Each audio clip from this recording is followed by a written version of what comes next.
Nama saya Ahmad Mukhlasin. Pada kesempatan kali ini saya akan mengajak kamu untuk mengenal apa itu drone dan apa saja bagian-bagiannya, apa saja jenis-jenisnya. Yuk kita simak sampai selesai.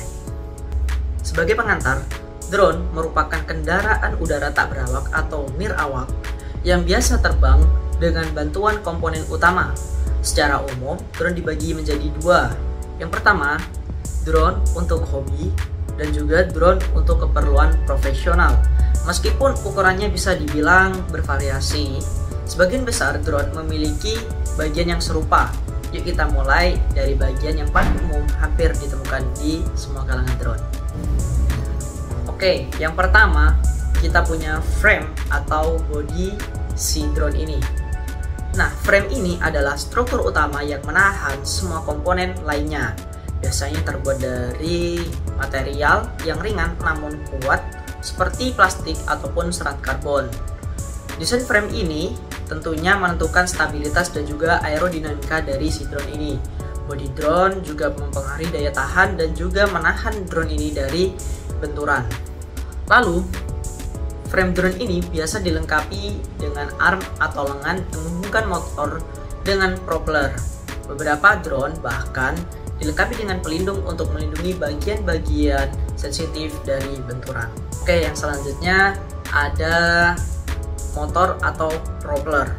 Motor adalah komponen yang mengantarkan propeller untuk menghasilkan gaya angkat agar drone bisa terbang.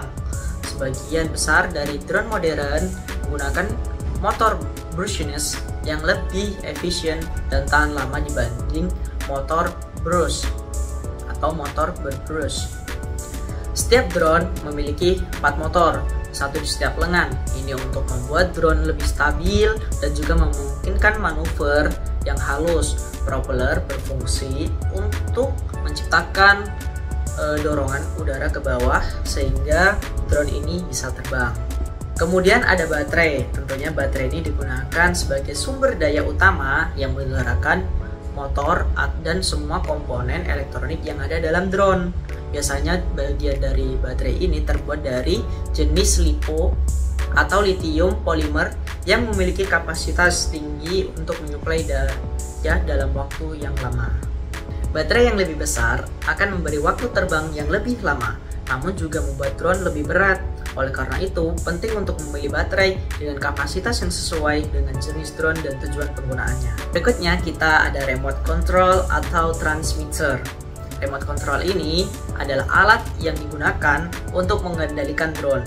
Pada dasarnya, remote ini mengirimkan sinyal ke penerima atau receiver dalam drone, memungkinkan untuk mengontrol pergerakan drone dan juga menggerakkan stick kendali. Biasanya untuk remote control ini dilengkapi dalam beberapa tombol dan stick untuk mengatur ketinggian arah, kecepatan, dan juga fungsi-fungsi lainnya seperti take off, landing, atau mode kamera. Drone biasanya dilengkapi dengan GPS dengan berbagai sensor untuk membantu menjaga kestabilan dan juga akurasi terbang. GPS ini memungkinkan drone untuk mengetahui posisi dan juga ketinggiannya secara real time. Dengan GPS, drone dapat melakukan fungsi seperti return to home atau RTH yang membawa drone untuk kembali ke titik asalnya jika hilang sinyal ataupun baterainya habis. Selain GPS, drone juga dilengkapi dengan sensor lainnya seperti sensor jarak atau ultrasonik untuk menghindari rintangan dan juga menjaga drone agar tetap lebih stabil saat terbang. Nah, selanjutnya ada kamera dan juga gimbal. Jika kamu tertarik untuk mengambil gambar ataupun video, sebagian besar drone sekarang dilengkapi dengan kamera dan juga gimbal. Kamera ini biasa digunakan untuk merekam video ataupun foto pada saat drone ini masih mengudara. Sedangkan gimbal adalah alat yang berfungsi untuk menstabilkan kamera sehingga menjaga gambar tetap halus dan juga menstabilkan video pada saat melakukan perekaman.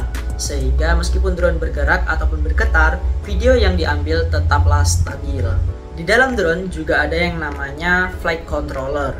Flight controller ini adalah otak dari drone yang mengatur pergerakan dan juga stabilitas dari si drone-nya ini. Flight controller menerima input dari remote control dan juga sensor-sensor, kemudian mengatur motor untuk menjaga keseimbangan arah terbang. Selain flight controller, ada juga komponen-komponen elektronik seperti ESC atau Electronic Speed Controller yang gunanya untuk mengatur kecepatan motor pada saat drone ini diterbangkan, dan juga sistem komunikasi yang menghubungkan drone dengan remote control. Jadi, itu adalah beberapa bagian utama dalam sebuah drone. Setiap komponen memiliki peran yang sangat penting untuk memastikan drone bisa terbang dengan stabil dan juga efektif. Dengan memahami bagian-bagian ini, kamu akan lebih mudah untuk memilih drone sesuai yang kamu gunakan dan juga sesuai dengan kebutuhan, dan juga bisa merawatnya lebih baik. Oke, terima kasih telah menonton video ini. Untuk pembahasan jenis-jenis drone akan dilakukan pada video selanjutnya. See you!